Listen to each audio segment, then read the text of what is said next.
I love those films. I saw the first Spider-Verse movie in the theaters 7 times. I am an unabashed fan of those movies.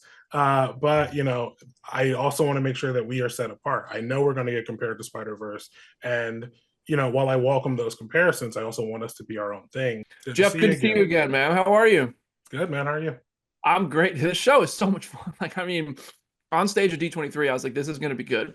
But then I watched it, and honestly, it exceeded my expectations. You guys crushed it, Thank you so much. Appreciate especially that, the man. ending.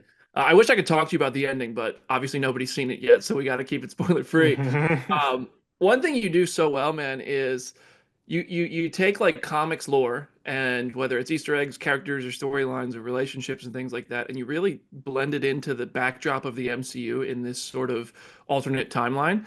And I mean, I would just love to hear how you approach that without, confusing people who might not be as tuned in to the internet and these, the rules of canon and stuff, but also giving stuff to us who are fans of both mediums, some really awesome stuff to enjoy. I mean, I think it's at its core, this show has always been about like paying homage to everything that's come before it, kind of trying to encapsulate that legacy and introduce it to a new audience. So I think it's always like, we want to make sure that comic fans feel represented, MCU fans feel represented, as well as just like if you're new to it, you're going to enjoy it.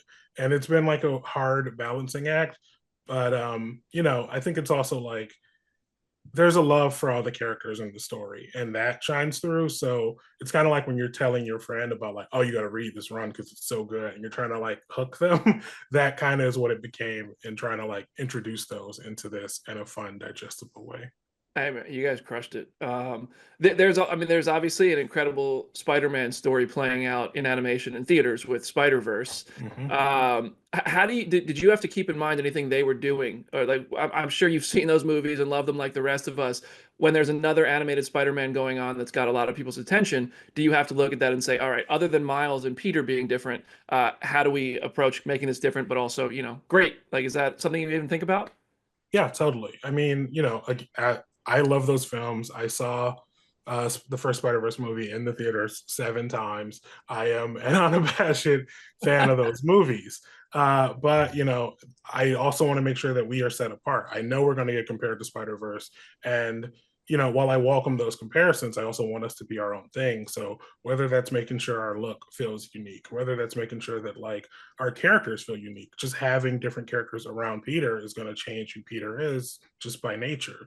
And also like having Norman kind of guiding him. Those are all things that like we're definitely keeping in mind, but making sure that like our Peter feels unique amongst a literal universe of spider people.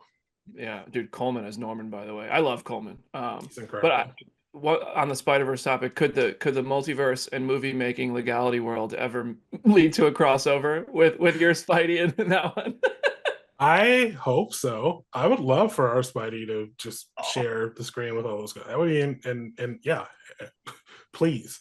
that would be yeah, that would be cool. But I feel like that's one that you got to get Kevin and Amy and everybody in the room, and Yeah, that's that's a bigger conversation than I'm. yeah, yeah. The supporting characters, like Lonnie Lincoln, is a standout for me. I think what you did with Lonnie in this story is awesome. He's a character I was instantly rooting for, and you made him, you enriched that character so well. How did you pick some of the supporting characters, and who did you expect to stand out when you finished the writing this one? Definitely Lonnie for sure. I think, for me it was important to, in addition to we're, using characters that I love that fit, what we needed to serve the story, a character like Jean Foucault, a character like Nico Minoru, Amadeus Cho, Propon, being able to pull in those characters is great because I'm a fan of those characters and I want to introduce bigger Mhm. audiences to those characters. But also like, a character like Lonnie is a Spider-Man character. So I wanted to make sure that he was forefront. We were serving him well. As much as we are kind of like putting in new characters, I don't want to like brush aside our classic characters. So making sure that he feels fully realized, digging into the Osborns, digging into Dr. Connors, like making sure those characters still feel weighty and served as well as Spider-Man kind of like OG characters. The ending, in a spoiler-free way, there is sort of scene after scene that could like be credit scenes that are clearly planting seeds. I hope we get season two. Have you guys discussed it yet? And if they say, Jeff, season two, let's go, when do you think we see that? Is there any way, like, when do you get to work on that? And when do you think it might come out? I will do as much of the show as they let me do. I love this world. I love this. I love everything about it. So, in a perfect world, they're like, "Hey Jeff, give us 10 seasons of Spider-Man," and we just knock them out of the park. Dude, But please. until that day, I am very much excited to dig into season two. It would not be as long of a wait, on our end as season one was. Everything's kind of up on its feet. Now it's just like, how can we push it? How can we plus it? How can we get it, ready for, to live up to the hype that's coming out after season one? So yeah, as far as like, again, I don't run schedules. I'm not Kevin, but my goal would be to get the show to you guys Please. as soon as we can. Hey, real quick, did I hear Big E from Yes, you WC? did. Yes, you most Wait, certainly did. that Yes. is awesome. I love that. I love that. Oh, that's so cool. Yes. How'd you get Big E in here? I asked him. He was like, "Yeah, he's Wait, he's the best." Yeah. is this kind of like his like acting debut then?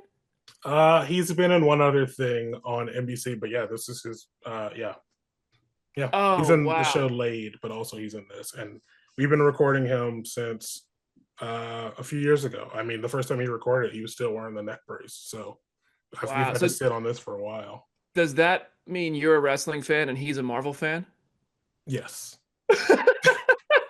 Dude, I'm a huge WWE guy. That's got to be kind of surreal to Oh to yeah, hear. it's insane. We're very, very fortunate to have E. He's incredible. He's been the absolute best to work with. I love him. That's cool. That's cool. I think I have time for one more here for you. And this is kind of like a nitpicky sort of canon question. Brad, I talked to Brad about this, and he said you at first this when it was Spider-Man freshman year, you guys announced it as like, okay, it's canon up until Norman shows up, and then we're doing this other thing. And then Brad recently said we kind of just got rid of the canon of it all and had fun with it. But as a Marvel fan, I can't help but watch this, and an MCU fan, and see that first episode where we kind of see Peter's real origin story, the moment he kind of becomes Spider-Man. Were you looking at that as like this is sort of the story that fits into the MCU up until Norman shows up and it's not Tony, or do is that just this totally its own thing? I've always treated it as if it's its own thing. Like Makes I think sense. once we knew we're not gonna like kind of stay in the MCU, like the sacred timeline of it all, and we're kind of going to Hmm. be adjacent. I've always looked at it as like, okay, this is different, and I think there's a very obvious delineation point that you could dig into, and I'm sure fans will. But I've always just treated it as this is our own universe, and I don't want to be the one to say this is how Tom got bit because Hmm. I don't make those decisions. But yeah, Absolutely. And Charlie Cox is Daredevil in every universe. yes, he's the constant. Yes. He's the constant. He's the Desmond Hume. Oh man. Jeff, thank you so much for talking with me, dude, on Face Hero. Congratulations on an incredible show and to the reception, the reaction people shared just last night. I can't wait to support the show and watch everybody else watch it with all of us now. Thank you, man. Thank you so much.